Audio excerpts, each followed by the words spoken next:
I want to tell you now one of the most fascinating stories that I ever saw or read in my life. I mentioned it over here once in the shir. We went on about Megillah of Shalom Mordechai Bashkin a couple years ago. This is one of the most fascinating stories I ever heard or read. I read it in Rabbi Yechiel Spiro's book called Spark of a Story. It came out like in 2018, 2017. Listen to this story. There was a Yid, he writes the name was a Yid, Rabbi Kandel. He doesn't write where the city is, obviously. He became a Rav. Became a Rav in some very far out of town city. And after he was a Rav for a little while, decided he wants to check out the mikvah. He wanted to check out, see if the mikvah is in order. So he went, he called a big expert in mikvahs. He went, he checked out the mikvah. The person came back to him and said, I have very terrible news for you.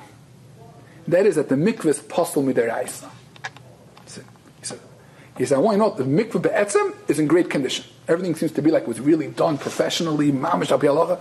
But the pipes are mamish make the water into mayim shuvim. That means without going to Hilchot Mikvahs over here, that means there's a halacha that a mikvah has to be rainwater. It has to be rainwater, it has to fall into the mikvah, into a bar, whatever, it has to remain.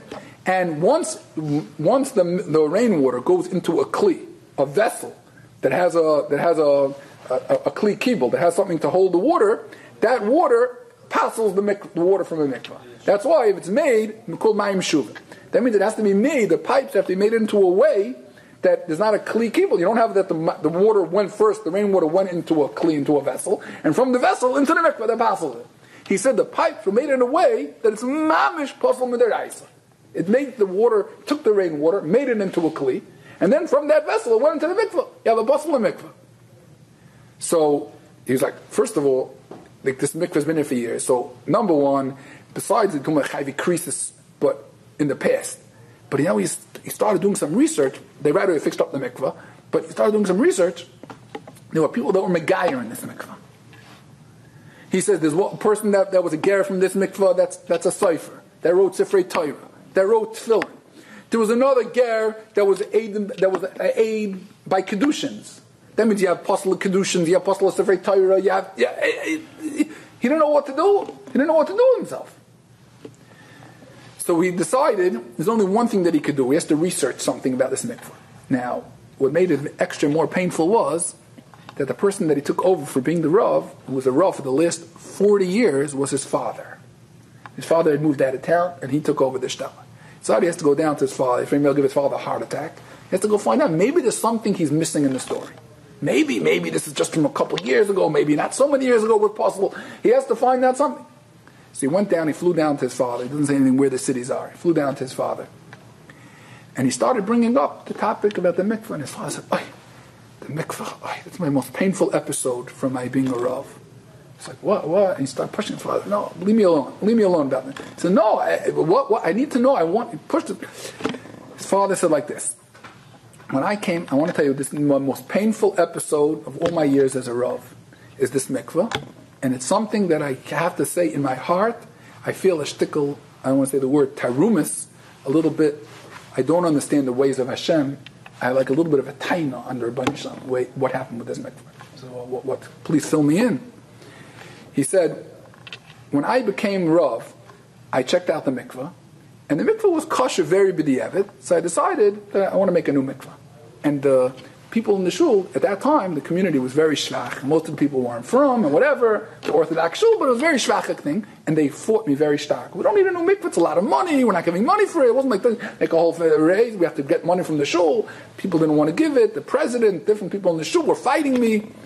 And I said, no, we have to go ahead, and I called it a big Rav to give me a big zach and how to make up the mikvah, and he gave me diagrams, and it was a whole fight. Some people said they're going to oust him from his position if he goes through with it, making the new mikvah. And I said, I'm putting my job on the line, and I'm making the new mikvah.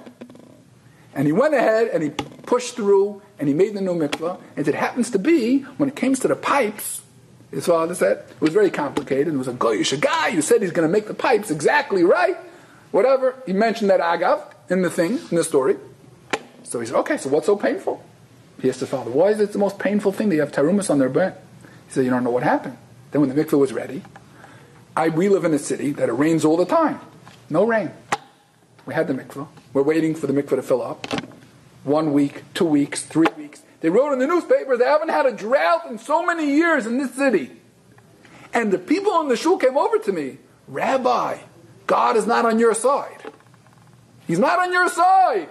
Here you go ahead, you make this mikvah. He's not giving you rain. He's not giving you rain. Finally, I waited another 2 weeks. It was a big drought. They needed the new mikvah. So he called up a Rav. He said, there's an eitzah for the Ev, you could bring snow. You could bring snow or ice, and you could use that to fill up the mikvah. So he says, so what happened with those special pipes that guy? We never used the pipes. We never used the pipes. We filled up the mikvah with snow, and the day after the mikvah was filled up, it poured. I can't understand what Hashem did to me. My gresta mesiris nefesh that I did in building in all my years as a Rav was that mikvah, and Hashem slapped me in the face before with no rain, and right after there was rain. So the son tells his father, you don't have to go to the grave with this story, with the tying on their burnish, because now I'm going to tell you what happened. And he explained to him what happened. But this is something, this is lo yavar mitocha Yehudim. This means that Purim, the nays of Purim is lo yavar, we don't see it many times. This person almost went to the grave, and who knows how many people go to the grave without ever seeing how Hashem was orchestrating things. You've just experienced another Torah class brought to you by TorahAnytime.com.